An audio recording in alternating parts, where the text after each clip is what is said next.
Hello, everyone. Welcome to another exciting episode of Where God Stands.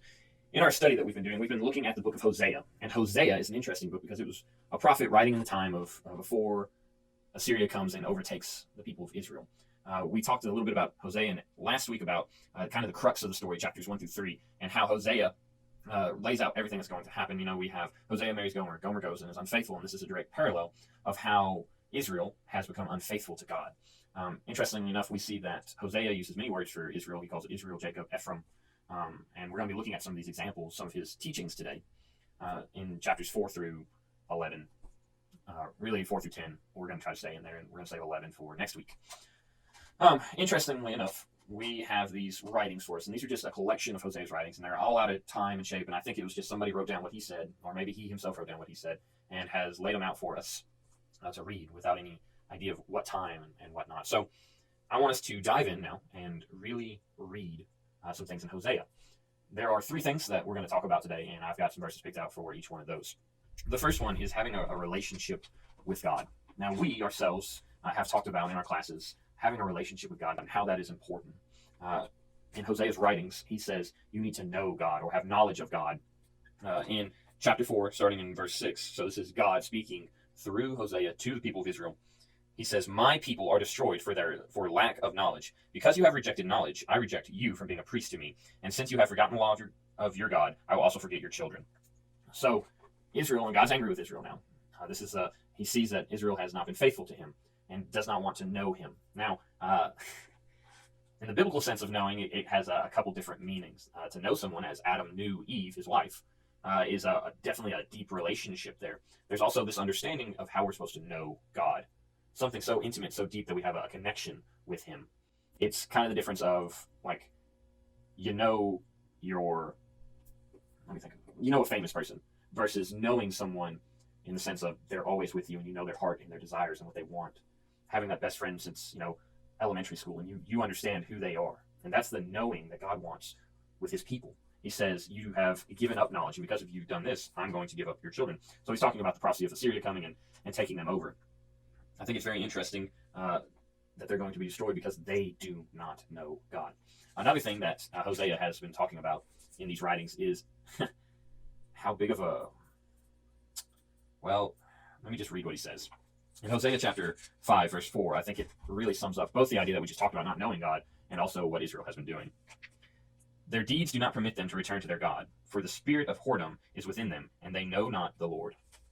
So he says the spirit of whoredom is in them. They're going to other gods. See, the people would come and they would worship God, and they'd be like, "Oh, God, you're so amazing." But at the same time, they would be also worshiping Baal or some other god, and God was furious about this. And so their deeds will not let them come back to God, the deeds of worshiping other gods, because the spirit of whoredom is within them. They cannot be faithful. They refuse. And it's so much that it's encompassing them. We talk about the spirit of the Lord and how we want that to encompass us. Well, apparently, these people had the spirit of whoredom. They couldn't decide. And so, again, they do not know God. Why is it so bad that they have the spirit of whoredom in them? What is wrong with that? They're still paying their respects to God.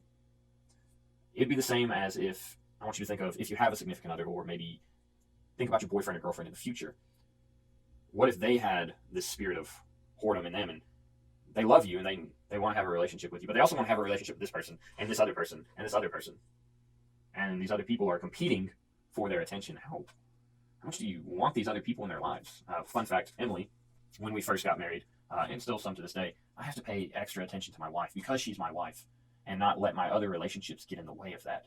Because I know that this relationship between me and my wife is something sacred and something I need to keep and have peace with. So I don't want any relationship getting to be closer than me and my wife's. So the next thing that Hosea is talking about, now all three of these can be found in almost every chapter from 4 to 10. But the next thing that Hosea is talking about is, he says, you have relied on other places. Not just other gods, you have relied on other places for your protection. And I think chapter 7, verse 11 really highlights this point. Remember, Hosea will sometimes refer to Israel as Ephraim. And he says, "Ephraim is like a dove, silly and without sense, calling to Egypt and going to Assyria." He continues on in verse 12. He says, "As they go, I will spread over them my net, and I will bring them down like birds of the heavens. I will discipline them according to the report made to their congregation." He says, you are relying on your alliances with Assyria and Egypt. See, if you look at a map, especially this time, there were two major powers. And there was Egypt down here, and then there was Assyria up here. And the land of Israel was right here in the middle, on this little land bridge. On one side was the sea, and on the other side was a desert. But there's just this nice little land bridge between the two ruling powers of the time, Assyria and Egypt. And so we see that Israel was doing some political bargaining type stuff, where they were using Egypt to keep Assyria out and using Assyria to keep Egypt out. If you come attack, well, then Egypt might come attack you and try to force you out. And so everybody was trying to make a play for this land bridge. I think it's very interesting that we see God had sanctioned his people there.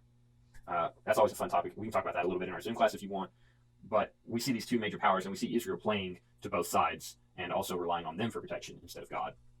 So my question for our Zoom class, which is happening Sunday evening at 7 p.m. for the junior high and then 7:30 for the senior high. The question for the Zoom class is, where can we see examples of these three things in today's society? Where can we see the example of Christians that do not know God? Where can we see the example of Christians going and worshiping other gods or having the spirit of whoredom? And where can we see the Christians to be relying on other things in their life for protection or safety or sincerity, whatever? Where can we see these three things happening in today's culture? That's all the time we have. Thank you so much for tuning in. And I agree with Hosea. I take that back. I know that this is where God stands. Are you in good hands?